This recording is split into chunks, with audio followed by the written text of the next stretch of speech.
नमस्कार, मैं नितेश दास। आज हिटलर के शरण में क्यों जाना पड़ा सुभाष चंद्र बोस को, इसके बारे में बताते हैं। देखिए, जब जब सुभाष चंद्र बोस और नेहरू जब सुभाष चंद्र बोस और नेहरू साथ में गांधी जी के नेतृत्व में दोनों साथ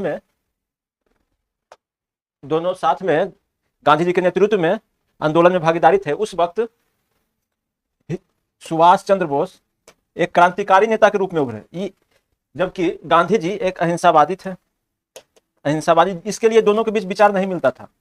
जब विचार नहीं मिलता था तो नेहरू जी इसी का फायदा उठाए। नेहरू जी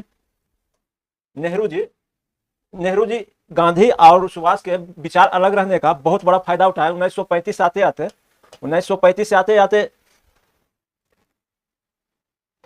भारत आजादी की ओर बढ़ चुका था। 1935 आते आते भारत आजादी की ओर बढ़ चुका था और नेहरू के मन में एक सपना जगा कि भारत अगर आजाद होगा तो इसका नेतृत्व कौन करेगा। इसके लिए नेहरू के लिए दो समस्या थे, एक पटेल जी और एक सुभाष चंद्र बोस।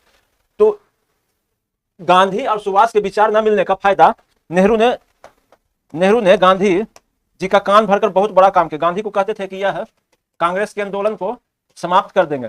इसलिए गांधी जी सुभाष चंद्र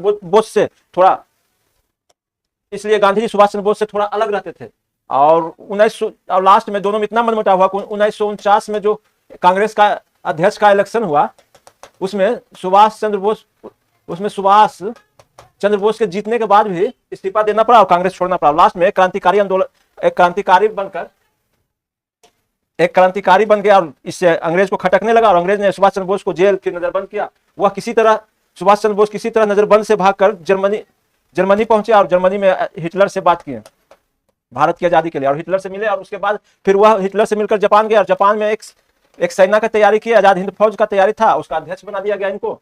रास बिहारी बोस के नेतृत्व में आजाद हिंद फौज की स्थापना हुई और सुभाष चंद्र बोस को उसका अध्यक्ष बनाया गया। और वहीं से जापान से ही भारत पर राज कर अंग्रेजों पर हमला करने के लिए एक योजना बनाया। और म्यांमार के रास्ते भारत पर हमला करने के लिए जब आगे बढ़े सुभाष चंद्र बोस, तो नेहरू ने एक स्टेटमेंट दिए, अगर सुभाष चंद्र बोस भारत आते हैं तो हम सबसे पहले तलवार लेकर खड़ा मिलेंगे, क्योंकि वह जापानियों के साथ भारत पर हमला करने आ रहे हैं। जबकि इसका उल्टा था, सुभाष चंद्र बोस अंग्रेज शासक पर हमला करने आ रहे थे, जापानियों को मिलाकर, न कि भारतीयों पर।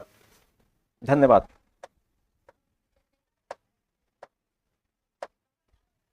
क्या आज भारतीय